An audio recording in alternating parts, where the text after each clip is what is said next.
So the NBA playoffs are going on right now. And for the old heads that say the game isn't good anymore, if you don't like the basketball that you're seeing, you just simply don't like basketball in the first place. Real shit. And me personally, I'm a Clippers fan, so playoff time is never fun. Talking about Blake Griffin going down with a toe injury, Joe Johnson hitting a fucking game winner on us, the Valley Oop Part 2, blowing a 3-1 lead to the Denver Nuggets. They made it past the second round once, my nigga. And the saying is a broken clock is right twice a day. In this broken clock of a fucking franchise isn't right twice every half century, bro. Now hold on, what I'm saying in this whole rant is it would just be nice to see a superstar on the Clippers elevate their game a little bit more. In my lifetime, I've seen some of the greatest playoff runs ever. From classics like by Simmons, is this the dagger?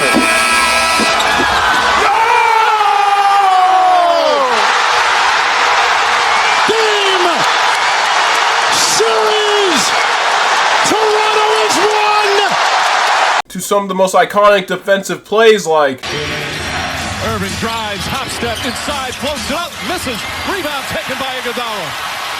Iguodala to Curry, back to Iguodala, up for the layup, oh, blocked by James! LeBron James with the oh my goodness. To athletes finally prevailing just like this. Oh my God. Oh my God. It's a surreal feeling. We did it. We did it! Oh my God, we did it. Oh my God, bro. Oh, hell no, man. What the fuck, man? Get your ass on. And the NBA playoffs are just beautiful, aren't they? Because almost every year, a team has a player, never the Clippers, of course, that elevates their game to insane levels never before seen. And just like that, let's swerve into the video. These are the greatest individual playoff performances of all time. Number 5, Hakeem Olajuwon. For my money, the greatest defensive player in NBA history. I've only seen one better defensive player than this, and it's this clip. No, literally, hey, can we have like a group meeting or something? Why are you sitting here acting like it's your chain, nigga? I literally just walked over here with that chain. That's my chain. Stop acting like it's your chain. You want me to buy your chain, bro? Nah, damn. Let me talk to y'all. Just offer to buy me a chain in front of me. Oh my gosh, did you just offer to buy me a chain in front of them?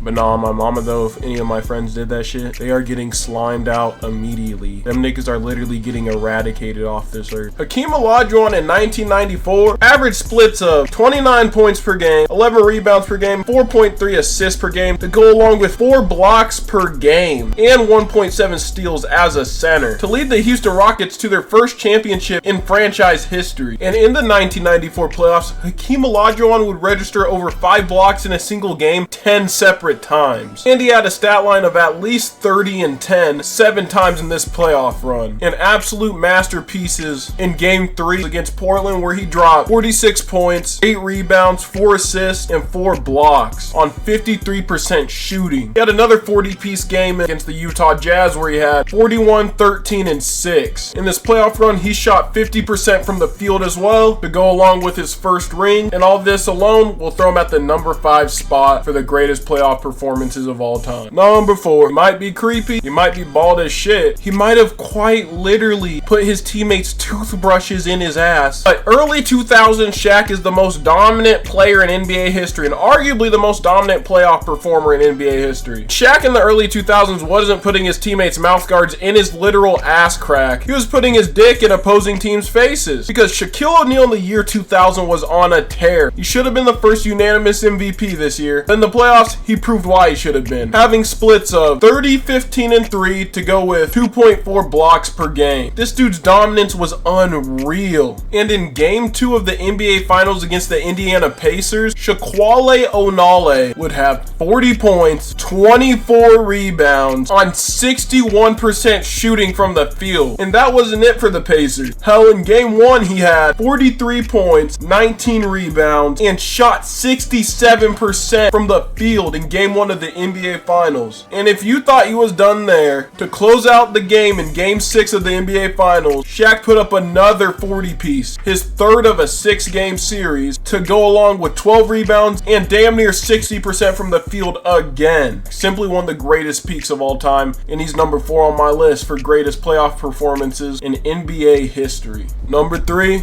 LeBron James in 2012. After an absolutely embarrassing defeat in the NBA Finals against the Dallas Mavericks in 2011, LeBron James came with a little spice, having a stat line of 30 points, 9.7 rebounds per game, and 5 assists per game, registering the highest win shares in NBA playoffs history. And this wasn't an easy playoff run either. Chris Bosh went down with injury. They played the Big Three Boston Celtics, and in the NBA Finals, they played the Oklahoma City Thunder, which had notorious playoff choker James Harden, prime Ninja Turtle Russell Westbrook, and bitch-ass nigga Kevin Durant. Now, okay, let's get to the stats. In Game 6 of the conference finals against the Boston Celtics, the force of Game 7, LeBron James put up 45, 15, and 5 on a ridiculous 73% from the field. One of the greatest playoff games of all time, not talked about enough in my opinion. He gave Indiana 40, 18, and 9 on 50% shooting from the field, closed out the Thunder series with a 26-point, 11 rebound, 13 assist triple-double, recorded a stat line of 30 points in at least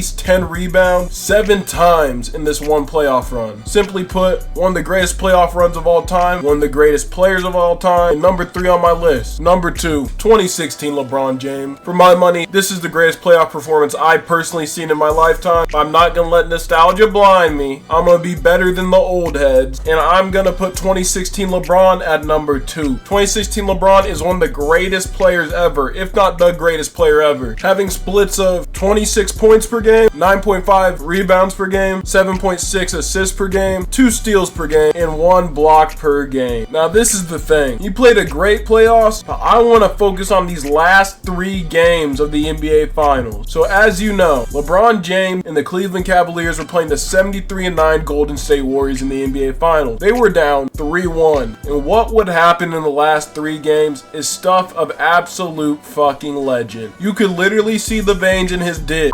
And in Game 5, LeBron James dropped 41, 16, and 7. 3 blocks, 3 steals on 53% shooting from the field to get the series to 3-2 and force a Game 6. And then in Game 6, LeBron comes at the Golden State Warriors with another 40-piece with 41 points, 8 rebounds, and 11 assists with 4 steals and 3 blocks. He was enforcing his will to win this series, and he shot damn near 60% from the field to force a Game 7. And in arguably the greatest game of basketball in NBA history, LeBron James sealed the deal with a 27-point triple-double with 2 steals, 3 blocks, and with all that, he gave the Cleveland Cavaliers their first ring in NBA history and fulfilled his story. Now, normally, as a LeBron James Glazer, proud one at that, I would have him at number 1, but 1991 Michael Jordan. 1991 Michael Jordan had splits of 31 points per game, 8.4 assists per game, 6.4 rebounds per game, 2 steals per game, and 1.4 block per game as a shooting guard. And in the NBA Finals against the LA Lakers, a shoot-first Michael Jordan had splits of 12 assists in Game 1, 13 assists in Game 2, 9 assists in Game 3, 13 assists in Game 4, and 10 assists in Game 5. And 3 of those games, he had above 30 points. And in Game 2, where he had 33, 7, and 13, he shot 83% from the field. And not to mention the 1991 Chicago Bulls only lost 2 games in this playoff run. This is the most crisp performance by a basketball player when it comes to playoffs in NBA history. This, in 2016 LeBron, is the greatest combination of defense, passing, and scoring we might ever see. You can put 2016 and LeBron at number 1, but me personally, 1991 Michael Jordan was just a tad bit crisper. But that's going to be the end of this video.